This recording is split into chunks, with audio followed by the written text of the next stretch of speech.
Unlike most of Oliver Stone's films, I avoided seeing this one.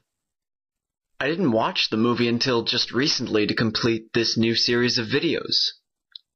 That is how much motivation I needed to watch it. And that's because I bought into the criticism that I heard being passed around. People called it bland, conventional, and that it was just hammering in messages that have already been acknowledged multiple times. I personally figured that Stone was just jumping back with something commercial to make up for Alexander. And to be fair, World Trade Center was both a critical and financial success.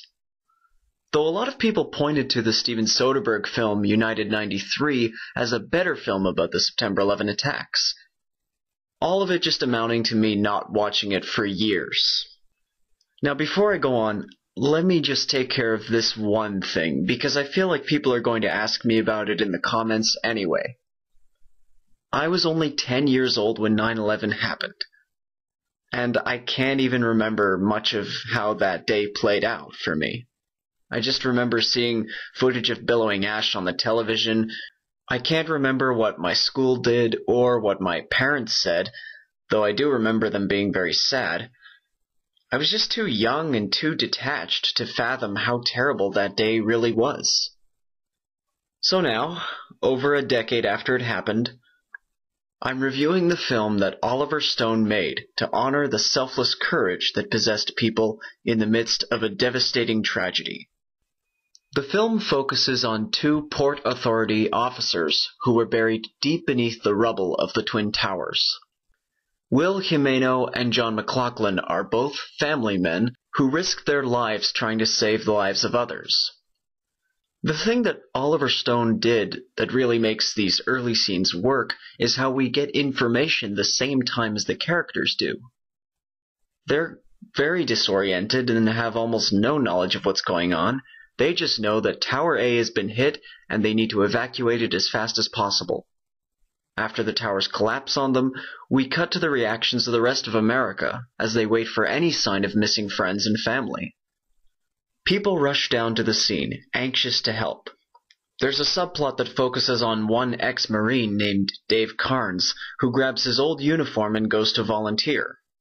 He's joined by a former paramedic named Chuck, and a host of other people who are tirelessly working to save anyone still alive. We also focus on Will and John's devastated families. Will's wife, Allison, and John's wife, Donna, both struggle to stay calm as they wait for any sign of their husbands' fates. We cut from the terrifying experience that Will and John go through to the rescue efforts going on several feet above them. The cast is once again an Oliver Stone kind of cast. Several prominent names, along with a number of actors who later went on to get huge career boosts. We have Nicolas Cage and Michael Peña playing the two main characters, and their wives are played by Maria Bello and Maggie Gyllenhaal.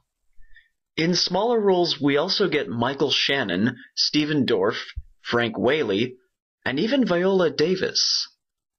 It should also be noted, many of the extras that played firemen were the genuine article, people who participated in the recovery process in the wake of 9/11. Because if there was one thing this movie does well, it's to commemorate those people who helped out when help was needed most. After I watched the movie, I ended up doing a bit of research on the production history, and it turns out a lot of the people that the film is based on contributed to the production in some way. And the filmmakers were very careful to ensure that the film wasn't offensive to the 9/11 survivors.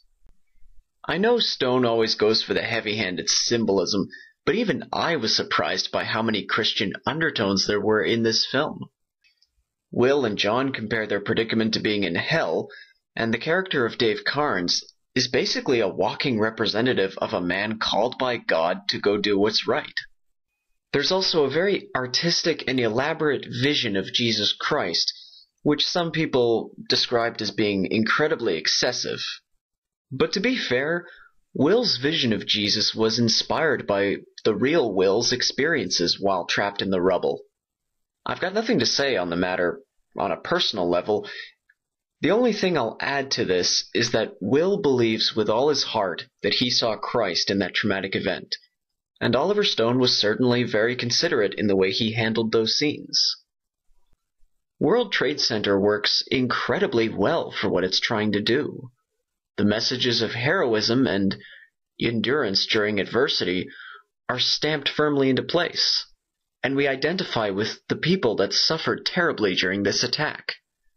If anything, World Trade Center really shows Oliver Stone's ability to make movies without relying on those things that make him famous.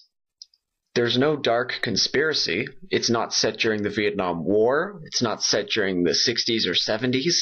There's no rapid editing. World Trade Center is a straightforward, emotional film that looks upon the common people who went above and beyond the call of duty to help, as well as exploring the grief possessed by those who lost family members or almost lost family members during this time. Aside from a few inaccuracies that were due to a lack of information, the film treats each character with a great deal of respect to the story.